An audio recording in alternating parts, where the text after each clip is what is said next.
COVID-19 ನಿಯಂತ್ರಣಕ್ಕೆ ಬೇಕಾದಂಥ ಎಲ್ಲ ಸಲಹೆ ಸಹಕಾರ ಕೊಡ್ತಾ ಇದ್ದಾರೆ. ಮಾಧ್ಯಮದವರು ತಮ್ಮ ಕ್ರಿಯಾಶೀಲ ಸಲಹೆಗಳನ್ನು ಸರ್ಕಾರಕ್ಕೆ ನೀಡುವುದರೊಂದಿಗೆ ಇದುವರೆಗೆ ನಿರ್ವಹಿಸಿದಂಥ ಪಾತ್ರ ಇನ್ನೂ ಬಹಳ ದೊಡ್ಡ ಪ್ರಮಾಣದಲ್ಲಿ ತಾವು ಸಹಕಾರವನ್ನು ನೀಡಬೇಕು. ನಿಮಗೆ ಯಾವುದೇ ಮಾಹಿತಿ ಬೇಕಾದರೂ ನಾವು ಕೊಡೋದಕ್ಕೆ ಸಿದ್ಧ ಇದ್ದೇವೆ. ನಿಮ್ಮ ಸಹಕಾರ ಇದ್ದಾಗ ಮಾತ್ರ ಈ ಗೊಂದಲಗಳನ್ನು ನಿವಾರಣೆ ಮಾಡೋಕ್ಕೆ ಸಾಧ್ಯ ಇದೆ. ಪ್ರತಿಪಕ್ಷ, ಮಾಧ್ಯಮದವರು ಈ ಸಹಕಾರವನ್ನು ಕೊಟ್ಟಾಗ ನಾವು ಧೈರ್ಯವಾಗಿ ಈ ಕೋವಿಡ್ನ ಎದುರಿಸೋಕ್ಕೆ ಅನುಕೂಲ ಆಗುತ್ತೆ. ನಮ್ಮ ಅಧಿಕಾರಿಗಳು ಹಗಲು ರಾತ್ರಿ ಕೆಲಸ ಮಾಡ್ತಾ ಇದ್ದಾರೆ. ಕೇವಲ ಜಿಲ್ಲಾಧಿಕಾರಿಗಳು ಮಾತ್ರ ಅಲ್ಲ, ನಮ್ಮ ಎಲ್ಲ ಮಟ್ಟದ ಅಧಿಕಾರಿಗಳು ಸಹ ಈ ಕೊರೋನಾ ತಡೆಯೋದಕ್ಕೆ ಶಕ್ತಿ ಮೀರಿ ಪ್ರಯತ್ನ ಮಾಡ್ತಾ ಇದ್ದಾರೆ. ನಮ್ಮ ಮುಖ್ಯ ಕಾರ್ಯದರ್ಶಿಗಳು ಪ್ರತಿನಿತ್ಯ ವಿಡಿಯೋ ಕಾನ್ಫರೆನ್ಸ್ ಮಾಡೋದ್ರ ಮೂಲಕ ಜನರಲ್ಲಿ ಜಾಗೃತಿ ಮೂಡಿಸೋದ್ರ ಬಗ್ಗೆ ಮತ್ತು ಜಿಲ್ಲಾಧಿಕಾರಿಗಳಿಗೆ ಸೂಕ್ತ ಸಲಹೆಗಳನ್ನು ಕೊಡುವಂಥ ನಿರಂತರವಾದಂಥ ಕೆಲಸವನ್ನು ಮಾಡ್ತಾ ಇರೋದನ್ನು ತಾವೆಲ್ಲ ಗಮನಿಸಿದ್ದೀರಾ ಅಂತ ನಾನು ತಿಳ್ಕೊಂಡಿದ್ದೇನೆ. ಆದ್ದರಿಂದ ನಮ್ಮ ಮಾಧ್ಯಮದ ಸ್ನೇಹಿತರು ಈ ಕೋವಿಡ್-19 ತಡೆಯೋ ನಿಯಂತ್ರಣ ಮಾಡೋದಕ್ಕೆ ಇನ್ನೂ ಹೆಚ್ಚಿನ ನೆರವು ಮತ್ತು ಜನರಲ್ಲಿ ಧೈರ್ಯ ತುಂಬಿಸುವಂಥ ಕೆಲಸಕ್ಕೆ ನೀವು ಸಹಕಾರವನ್ನು ನೀಡಬೇಕು ಅಂತೇಳಿ ತಮ್ಮಲ್ಲಿ ವಿನಯಪೂರ್ವಕವಾಗಿ ಪ್ರಾರ್ಥನೆ ಮಾಡ್ತೇನೆ. ಈಗಾಗಲೇ ತಮ್ಮೆಲ್ಲರ ಸಹಕಾರದಿಂದ SSLC ಪರೀಕ್ಷೆಯನ್ನು ಭಾಳ ಯಶಸ್ವಿಯಾಗಿ ನಡೆಸಿದ್ದೇವೆ. 8 ಲಕ್ಷಕ್ಕೂ ಹೆಚ್ಚು ವಿದ್ಯಾರ್ಥಿಗಳು SSLC ಪರೀಕ್ಷೆ ಬರೆಯೋದ್ರ ಮೂಲಕ ಈ ಕೋವಿಡ್-19 ನಿಯಂತ್ರಣ ಮಾಡೋದ ಒಂದು ಸವಾಲನ್ನು ಎದುರಿಸಿರುವಂಥದ್ದು ಸಹ ನಿಮಗೆಲ್ಲ ಗೊತ್ತಿರುವಂಥ ಸಂಗತಿಯಾಗಿ ನಾನು ಮೊದಲಿನಿಂದಲೂ ಸಹ ಯಾವುದೇ ವದಂತಿಗೆ ಅವಕಾಶವನ್ನು ಕೊಡದೇನೆ ಪ್ರಾಮಾಣಿಕವಾಗಿ ಕೆಲಸ ಮಾಡುವಂಥ ಪ್ರಯತ್ನ ಮಾಡಿದ್ದೇನೆ.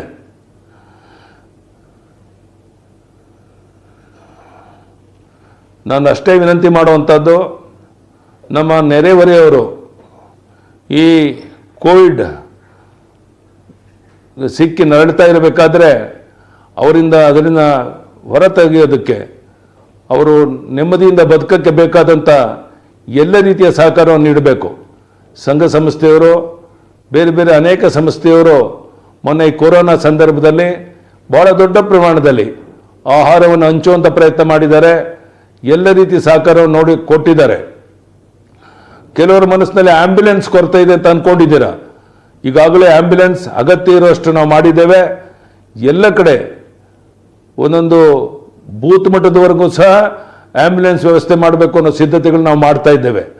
ಯಾವುದೇ ಸಂದರ್ಭದಲ್ಲಿ ನೀವು ಸಂಪರ್ಕ ಮಾಡಿದಂಥ ಕೆಲವೇ ಗಂಟೆಗಳಲ್ಲಿ ಆಂಬ್ಯುಲೆನ್ಸ್ ಆ ಕೋವಿಡ್ಗೆ ಸಿಕ್ಕಿರುವಂಥ ನರಳ್ತಾ ಇರುವಂಥ ವ್ಯಕ್ತಿಗಳಿಗೆ ಚಿಕಿತ್ಸೆ ಕೊಡೋದಕ್ಕೆ ಬೇಕಾದಂಥ ಎಲ್ಲ ವ್ಯವಸ್ಥೆಗಳನ್ನು ನಾವು ಮಾಡಿದ್ದೇವೆ. ಆದ್ದರಿಂದ ತಾವು ಸಂಪೂರ್ಣ ಸಹಕಾರವನ್ನು ಕೊಡಬೇಕು ಅಂತ ಈ ಸಂದರ್ಭದಲ್ಲಿ ವಿನಂತಿ ಮಾಡ್ತೇನೆ. ನಾವೀಗ ಒಂದು ಮಾತನ್ನು ಸ್ಪಷ್ಟ ಮಾಡ್ತೇನೆ, ನಾಳೆಯಿಂದ ಬೆಂಗಳೂರಿನಲ್ಲಿ ಲಾಕ್ಡೌನ್ ಇರೋದಿಲ್ಲ. ನಿರಂತರವಾಗಿ ಜನ ತಮ್ಮ ಕರ್ತವ್ಯದಲ್ಲಿ ತೊಡಗಬೇಕಾಗಿದೆ. ಯಾಕೆಂದರೆ ಒಂದು ಸರ್ಕಾರಕ್ಕೆ ಆರ್ಥಿಕ ಸಂಪನ್ಮೂಲ ಕ್ರೋಢೀಕರಿಸಿಕೊಳ್ಳುವಂಥದ್ದು ಅಷ್ಟೇ ಮುಖ್ಯವಾಗಿರುವಂಥದ್ದು.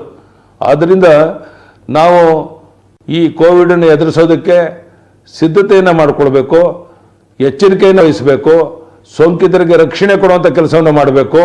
ಅದೇ ರೀತಿ ಆರ್ಥಿಕ ಸ್ಥಿತಿ ಸುಧಾರಣೆ ಮಾಡೋದಕ್ಕೆ ಎಲ್ಲ ರೀತಿಯ ಸಹಕಾರವನ್ನು ಕೊಡಬೇಕು ಅಂತೇಳಿ ಈ ಸಂದರ್ಭದಲ್ಲಿ ಕೈ ಜೋಡಿಸಿ ಪ್ರಾರ್ಥನೆ ಮಾಡಿ, ಇವತ್ತು ನಾನು ಮತ್ತೊಮ್ಮೆ ಈ ರಾಜ್ಯದ ಜನತೆಯಲ್ಲಿ ಕೈ ಜೋಡಿಸಿ ಪ್ರಾರ್ಥನೆ ಮಾಡ್ತೇನೆ. ಈಗಾಗಲೇ ಪ್ರಧಾನಿಯವರು ಅನೇಕ ಬಾರಿ ತಮ್ಮ ಅಭಿಪ್ರಾಯಗಳನ್ನು ವ್ಯಕ್ತಪಡಿಸಿದ್ದಾರೆ.